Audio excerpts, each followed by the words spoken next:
നമ്മളിന്ന് കണ്ണൂർ കാനത്തൂർ കാവിലാണ് ഉള്ളത്. അതിൻ്റെ മുമ്പ് ഇവിടെ വന്നിട്ടുണ്ടാവും.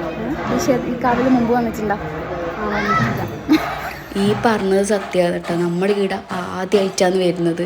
നമുക്ക് സത്യം പറഞ്ഞാൽ നമ്മളെ വീട്ടിന് കുറച്ച് അടുത്താണ്, ഒരു 3-4 കിലോമീറ്റർ മാത്രമേ ഉള്ളൂ. പക്ഷേ ഇവിടെ നമ്മൾ ആദ്യമായിട്ടാണ് ഉത്സവത്തിന് പോകുന്നത്.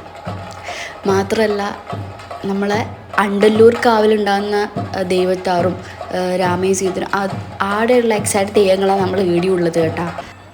നമ്മളെ മെയിൻ റോഡിൽ നിന്ന് തൊട്ടടുത്ത് തന്നെയുള്ള ഒരു ക്ഷേത്രമാണ് നമ്മുടെ കാനത്തൂർ കാവ്. ഇത് ഇത്രയും മനോഹരമായിട്ടുള്ളൊരു കാവാണ്. അവിടെ പോയിട്ട് അതിൻ്റെ ഉള്ളിലുള്ള അറ്റ്മോസ്ഫിയർ കണ്ടപ്പോൾ അത് മനസ്സിലായ ഭയങ്കര ആംബിയൻസ് ആയിട്ടുള്ളൊരു കാവാണ്. ഞാൻ ഇങ്ങനെ പറയണമെങ്കിൽ എനിക്ക് ഭയങ്കര അത്ഭുതമായിട്ട് തോന്നിയത്. കാരണം ഇത്ര അടിപൊളി ഒരു കാവ് വീട് ഉണ്ടായിട്ട് നമ്മൾ ഇത്രയും കൊല്ലമായിട്ട് അറിഞ്ഞില്ലല്ലോ, പോയില്ലല്ലോ എന്നുള്ളൊരു റിഗ്രറ്റേ ഉള്ളൂ.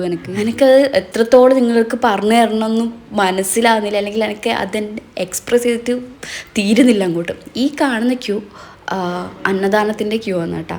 അത്യാവശ്യം നല്ല വലിയ ക്യൂ ഉണ്ടായിരുന്നു, പക്ഷെ കുഴപ്പമുണ്ടായില്ല. പെട്ടെന്ന് നീങ്ങുന്നുണ്ടായിരുന്നു. മാത്രമല്ല നല്ല അടിപൊളി അന്നദാനമേനു. അത് പിന്നെ പറയണ്ടല്ലോ. ഈ അന്നദാനം കഴിക്കുമ്പോഴുള്ള സുഖം നമ്മൾ ഈ ബിരിയാണിയും മന്തിയൊന്നും കഴിച്ചാൽ കിട്ടൂല. ഫുഡെല്ലാം വാങ്ങിച്ച് നല്ല അടിപൊളിയായിട്ട് ഫുഡ് കഴിച്ച് മനസ്സ് വയറും ഒരുപോലെ നിറഞ്ഞ്. പിന്നെ നമ്മുടെ അണ്ടല്ലൂർ കാവിൽ ഉണ്ടാകുന്ന തെയ്യങ്ങൾ മാത്രമല്ല കേട്ടോ, അതല്ലാണ്ട് ഒരുപാട് തെയ്യങ്ങൾ ഇവിടെ ഉണ്ട്. വേറെയും തീച്ചാമുണ്ടി പോലത്തെ കുറേ തെയ്യങ്ങൾ. പിന്നെ നമ്മൾ തെയ്യത്തിന് പൈസ കൊടുത്ത് അനുഗ്രഹമെല്ലാം വാങ്ങിയിട്ട് പുറത്തിറങ്ങിയപ്പം ബജ്ജിയൊക്കെ കഴിച്ച് അതിലൊരു വൈബ് തന്നെയാണ്. ബജ്ജിയൊക്കെ കഴിച്ച് കഴിഞ്ഞിട്ട് പിന്നെ നോക്കുമ്പോഴത്തേക്ക് അവിടെ ബോർഡ് കളിയെല്ലാം ഉണ്ടായിനെ. ഇനി അങ്ങോട്ട് എല്ലാ കൊല്ലവും ഉത്സവം കൂടാൻ എന്തായാലും വരും പറ്റുമെങ്കിൽ.